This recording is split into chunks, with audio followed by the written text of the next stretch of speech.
identified the cause of the mysterious pneumonia outbreak in Wuhan city. That it could come here. China has more than 200 confirmed cases of coronavirus, it's called, which produces pneumonia-like symptoms. 3 people have already died from this illness, which has spread to at least 3 other Asian countries. New video sent to CBS. It's officially hitting the U.S. Here's what we know. A Washington state resident fell ill after returning from Wuhan, China.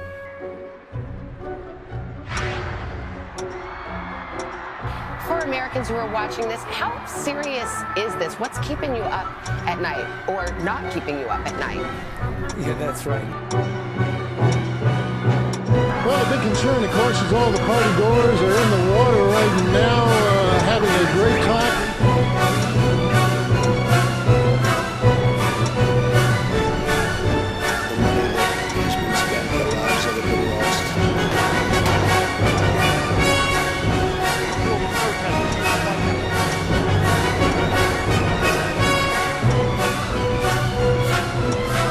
Oh my God!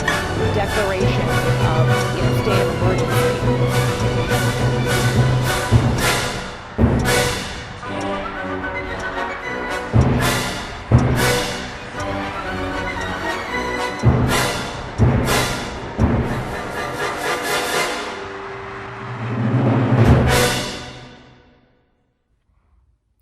Well, fuck.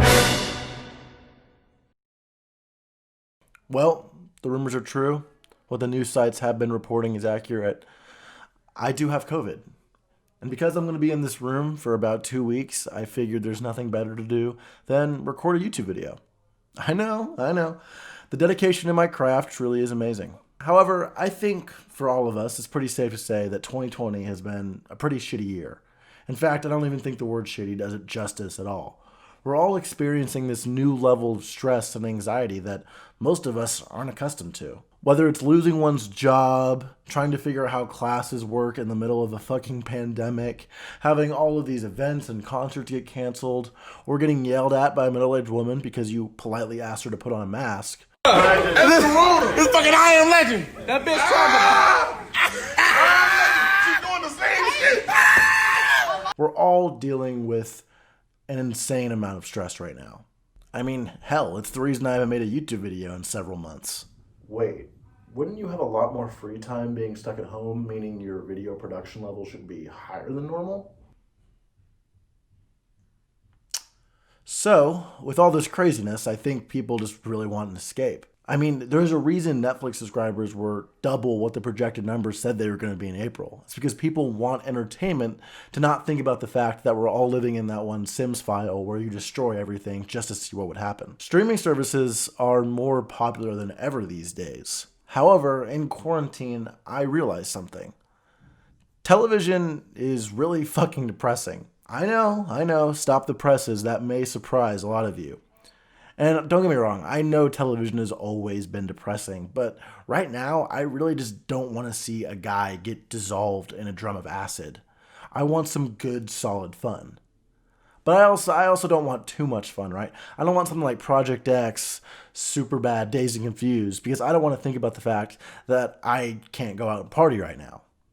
Well, I guess I could go out and party, but I'm not living in Florida, so I would kind of be standing out. I want some nice, solid comfort food for the brain. Not only that, I want some well-made comfort food. And in that regard, there's no better place to look than the television show Columbo.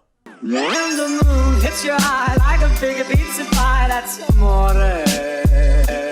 So, Columbo is a crime show from the 1970s, with each episode being a different murder and a homicide detective named Columbo trying to find out who the murderer is and why they did it. And now, I already know what you're thinking.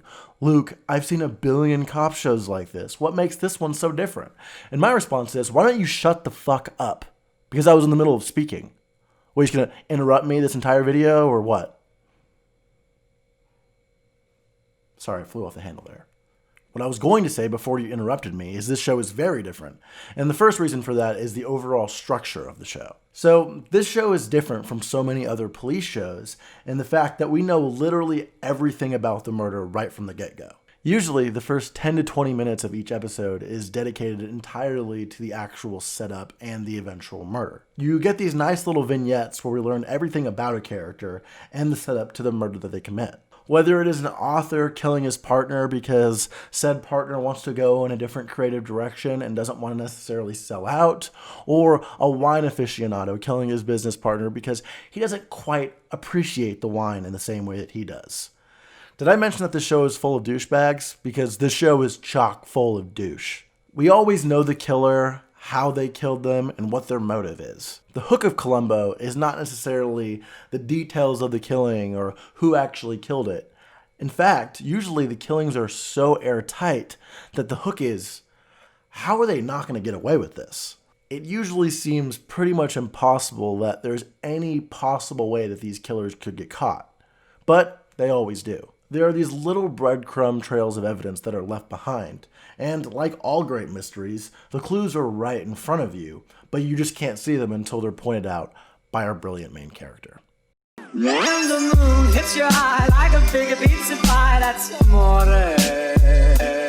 Now, honestly, I could spend this entire video talking about what makes Columbo the greatest character in the history of fiction. Lieutenant Columbo is literally so perfect that I'm actually having trouble beginning this segment. So, first, I want you to imagine Sherlock Holmes, alright? Think about how intelligent he is, all his wits, his insane understanding of criminology. Now, I want you to double that intelligence and then put it into the body of the greasiest Italian you've ever seen who's obsessed with chili. Have lunch yet? No, sir. This place makes the greatest chili. It's simply fantastic. I can smell it from here. I'll order you a bowl. I think one of the secrets to making a great character in any medium is that when you think of them, a bunch of traits about them immediately come to mind, like you would with someone you know really, really well. Like, think about the character Ron Swanson, for example. As soon as you think of him, you immediately know his likes. Just give me all the bacon and eggs you have. Wait.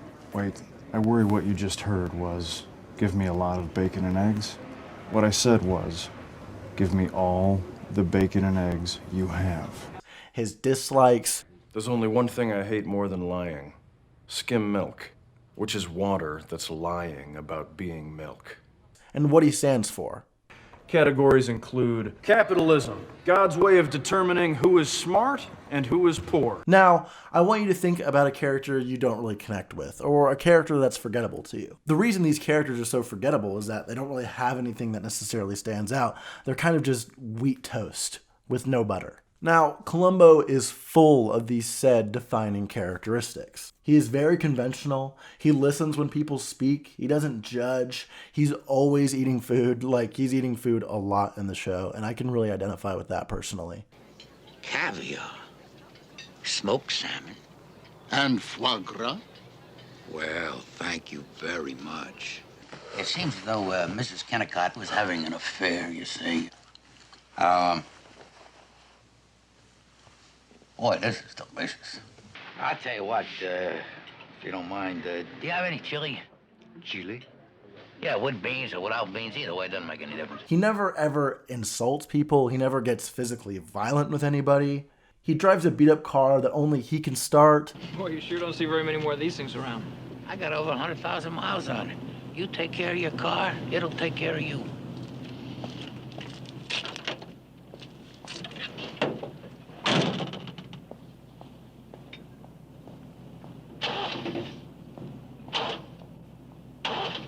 He wears the same shitty trench coat, and he's constantly smoking cigars. Hey, can I light that for you? No, thanks. Trying to cut down, all I do is chew them lately. Why don't you chew a cheaper cigar? I don't want to cut down on my standard of living. He's definitely low class, but in my opinion, that's part of the charm of him. He never feels above the viewer, although he is literally the smartest cop known to fiction. So more of the charm of Columbo is, like I said, he has all of these defining characteristics, but still, so much of him is a mystery to the audience. In fact, his first name is never explicitly stated in the show, and we know that he has a wife because he brings her up constantly. And he said he'd send over his very best man. Is that a fact? Well, my wife, she says I'm second best, but She claims there are 80 fellas tied for first. But we don't ever know her name, and she's never shown in the show. This is because the show never wastes time with anything that isn't directly related to the case. Other cop shows are like, ooh, I'm having a fight with the wife back home. I'm having so much problems with my marriage. Or, oh no, my partner and I just hope we can work out our differences and get this case solved. No. We don't waste time with any of that stuff because the show, it doesn't need it. All we need for this show to be great is Columbo and chili. Do you have any chili? The role of Columbo is played by Peter Falk, and again, I'm not exaggerating when I say it might be the best casting ever in history. I know I sound really stupid by making all these blanket statements. I just really need you to watch the show, and believe me when I say all the stuff I'm saying is true for the most part. A lot of you may recognize Peter Falk as the grandpa in Columbo who goes, "As you wish." But I feel like it's a pretty big disservice to Peter Falk to just say he's the guy in Princess Bride who goes, "As you wish." Because in reality, he was in so much other amazing things. He has one of my favorite performances of all time in the Elaine May film Mikey and Nicky. He also has a huge standout role in Wings of Desire. But I think mostly everybody who knows Peter Falk knows him as Columbo. And that's because he was so outspoken with his love of the role. He made multiple public appearances as Columbo in character, including the roast of Frank Sinatra. Sir, if you don't mind, would you put to Lieutenant Columbo, Frank Sinatra? That's all. That's good. That's good enough. You don't have to write out Lieutenant. LT period. I put LT already. Side note, I think if you can go out and say you've roasted Frank Sinatra in a crowd of people and everybody laughed, you've basically just won life at that point. Like, you can go ahead and punch your ticket, be like, all right, peace, I'm gone. I just roasted the shit out of Frank Sinatra. Honestly, I could sit here and talk about Columbo for hours, but you do not want to sit here and watch me talk about Columbo for hours. I'm going to talk more about his actual process of catching criminals in the next part, but for now, I'm just going to leave you with, I think, the most baller line ever spoken at an award ceremony, and it's right after Peter Falk won an Emmy for playing Columbo. So, here you go. Yeah, it really is. It's terrific to win. I'm trying to figure out some way to appear humble.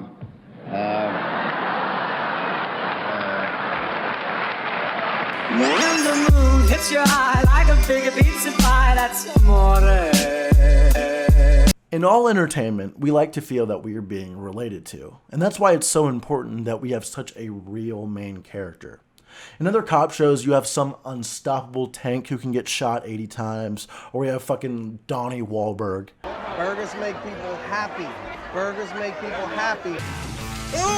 But in Columbo, we have a low-class Italian who falls down hills.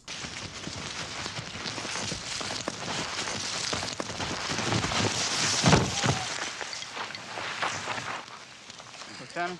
It's a little steep. Yes? Sir? But I'll tell you, it was the quickest way down. And I do have to emphasize low class, because that is a consistent theme throughout Columbo. This theme of low class versus high class. Every single murderer in this show is some high society douchebag who is not only incredibly condescending to Columbo, but that condescension is the reason for their downfall. This brings me to how our boy Columbo works. This is how he gets down to business, all right? His process for catching criminals is pretty similar throughout every single episode. As soon as Columbo walks into a room, he can basically instantly pinpoint who the killer is. Don't ask me how he does it. I don't even know. But almost every single time, he instantly knows who the killer is, or at least has a very strong suspicion that it's them. And so what he does to get their guard down is he asks them very easy questions, like, how are you doing? How are you feeling about this person that you know being murdered? Are you okay? This kind of causes them to let their guard down around Columbo. And then he asks them basically to recount their whole events. Basically, where were you? Give me your full story leading up to this murder. And usually the killers feed him their bullshit story and they feel like they did a pretty good job. And then Columbo's like, okay, thank you. I really, really appreciate that. Everything you're doing is great. And he turns to leave. I'll talk to you later. I think I got everything I need. But then he hits them with his famous one-liner. He goes, one more thing. He does a false exit. Oh, just one more thing, sir. One more thing, sir. I almost forgot. Oh, one more thing, sir. Oh, Mr. Janis, just one more thing, please. One other thing, Mrs. Halburn. Oh, one more thing. Gee, I almost forgot what I came here to ask you. Comes back with one more question. A question that completely derails their entire story that they just told him, and basically is a huge point to why they're probably guilty. In regard to your practice of recording people's comments after the screening, what is that, like a question and answer period? I mean, the people in the audience, they raise their hands and they ask questions, and you stand up there on the stage and you answer them? No, usually we meet in the lobby. We discuss the film there, and I record their comments. That's all. Oh, you do it in the lobby? Yes. Oh, fine.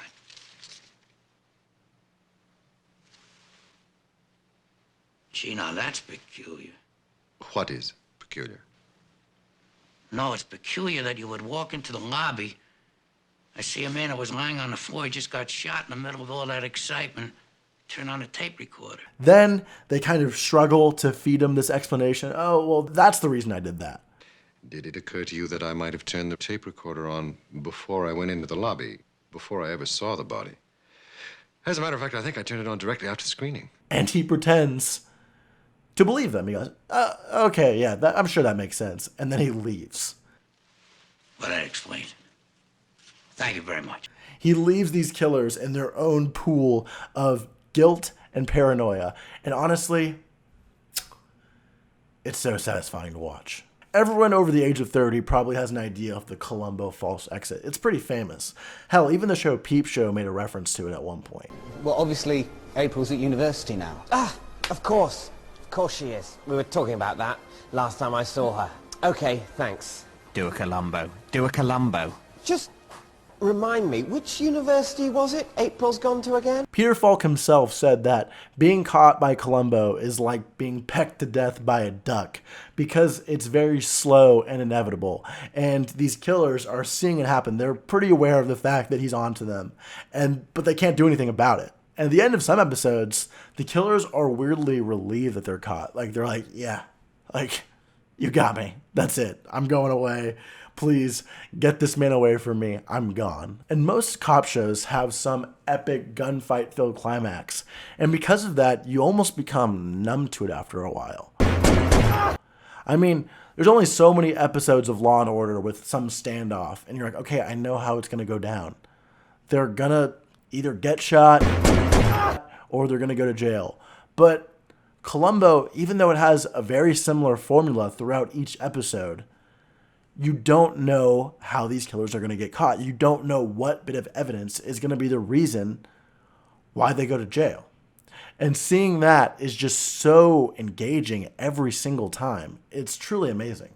And the fact that the killer's prim and proper facade slowly deteriorates throughout the episode makes the process all the more satisfying. This dichotomy between Columbo's lower class but nice attitude and the killer's wealthy but super elitist mindset is at the core of what makes this show so exceptional. Not only do we get to see the killers get caught, but we also get to see their fall from glory. In shows like Blue Bloods, usually the killers are just low class people who killed in a bad situation. And sure, I mean, seeing killers get brought to justice is satisfying no matter what, but it's all the more thrilling and all the more satisfying when they're these high society people who meticulously calculated a murder, and yet they can't beat Columbo. Oh my God. Oh my God. It's such a good show. I don't even have anything smart to say. It's just so fucking good, and you need to watch it. When the moon hits your eye like a big pizza pie, that's amore. Now, honestly, this video, like I said before, could go on for hours, but there's just too much to talk about. I even mentioned the fact that there's so many great guest appearances in this show, like Leonard Nimoy giving a fantastic performance, or the fact that the first episode of this show was directed by, just a little known director named Steven Spielberg before he even made the movie Jaws. It's one of the first things he's ever made, and it's so well done. There's honestly just so much to talk about. The show has everything. Columbo ran for 30 years, and I'm not exaggerating when I say every episode is a banger. If I had to recommend one, I would probably say Any Old Port in a Storm, or honestly, the first episode is really, really good as a starting point, and you get to see really well done direction too. So please give it a shot. Every single episode is on Amazon Prime, so if you have that, you can start watching now. I really, really recommend it. It's just a very light and fun show. If you don't want to be depressed, you can watch that. I mean, I watched the movie Come and See last night. And I'm still pretty fucked up from it. So I'm definitely going to watch them after this just to clear my head and not think about the fact that war destroys your mental state irreversibly. So please watch Columbo. If you have COVID like me, your sense of taste may be gone. But if you watch Columbo, your taste in TV will only increase.